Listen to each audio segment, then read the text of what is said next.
저는 이 연동형 비례제도를 주장하면서 동시에 그 주도하는 정당에서 이루어지고 있는 이 후보 단일화 문제에 대해서 말씀드리려고 합니다. 이게 후보 단일화를 지금 하는 상황인데, 그러면 연동형 비례대표제를 주장하는 것과 극단적인 모순이 일어나게 됩니다. 아시다시피 연동형 비례대표제는 정당 투표의 투표율에 따라서 지역구 의석수와 비례대표 의석수의 합계 의석수가 결정되는 그런 제도입니다. 그런데 현재 이념과 정책이 다른 정당과 후보 간에 후보 단일화나 또는 선거 공조가 횡행하고 있는데, 이것은 정당 투표의 합리성이 사라지고 있습니다. 뒤에 쭉 설명을 하고 있습니다만은 정당 정치의 근간을 흔드는 이 반민주적인 행태일 뿐만 아니라 의석수를 결정하는 연동형 비례대표제를 채택할 경우에 정당과 정당 간의 야합으로 결국 민의를 왜곡하고 당리 당략에 따른 나눠먹기 선거가 될 것이다라는 점입니다. 지금 현재 창원 성산 지역의 후보 단일화는 바로 정당 민주주의를 말살하고 있는 극단적인 예라고 보여집니다. 29.0%의 그 정의당 여영국 후보와 17.5%의 민주당 권민혁 후보가 후보 단일화를 했습니다. 그러면 정당 지지율에 따라서 의석수를 결정하겠다는 그 국회의원 선거 제도의 근간을 이런 식으로 망각하는 그런 제도가 아닐까요? 지금 후보 단일화로 집권 여당은 해당 지역에서는 국회의원 후보도 못 내는 깡통 정당으로 전락했습니다. 이것이 바로 민주주의를 근간부터 훼손하고 또 연동형 비례대표 제도의 취지를 말살하는 그런 조치라고 생각합니다.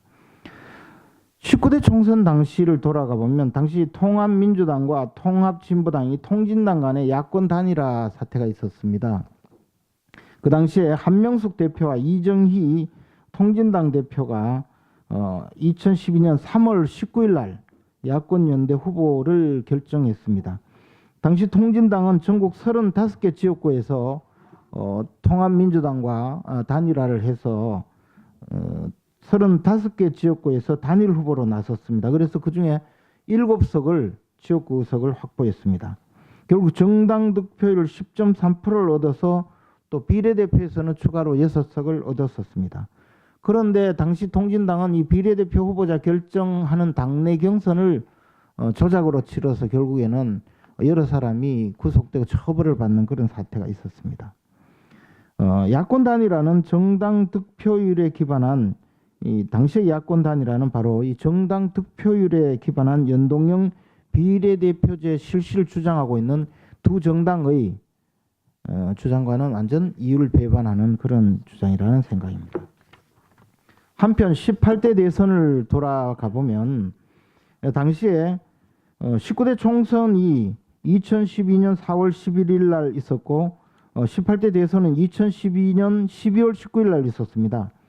그런데 2012년 4월 11일 치러졌던 제19대 총선에서는 새누리당이 42.8%, 민주당이 36.45%, 통진당이 10.3%의 정당 투표를 얻었었습니다. 그런데 대선 과정에서 통진당 이정희 후보 또 무소속 안철수 후보가 민주당의 문재인 후보로 단일화되고 말았습니다.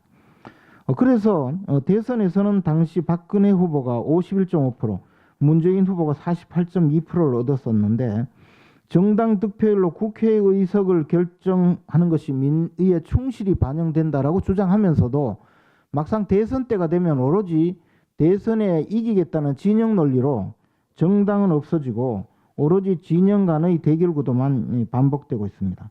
그러면 정당의 정체성이 없어지고 정당 투표가 민의를 대변한다는 그런 주장은 온데간데 없어지고 그야말로 국가의 큰 선거 중에 총선과 대선이 있지만 국민의 대표는 지금 이원적인 그 민주 정치의 구조로 되는 바람에 대통령도 국민의 주권자로서의 위임을 받았고 또 의회도 국민 주권자의 위임을 받아서 주권 위임 기관을 구성하는데 이렇게 선거 과정에서 총선에만 정당 투표로 결정을 하고 대선이 되면 진영 논리로 가는 이러한 현재의 구도에서는 오로지 연동형 비례대표제를 주장하는 것은 극단적인 이기적인 자신들에게 이기적인 선거 제도를 구성하고자 하는 그 단순한 어떤 정쟁의 그 주장에 불과하다 이렇게 생각합니다. 이상 마치겠습니다.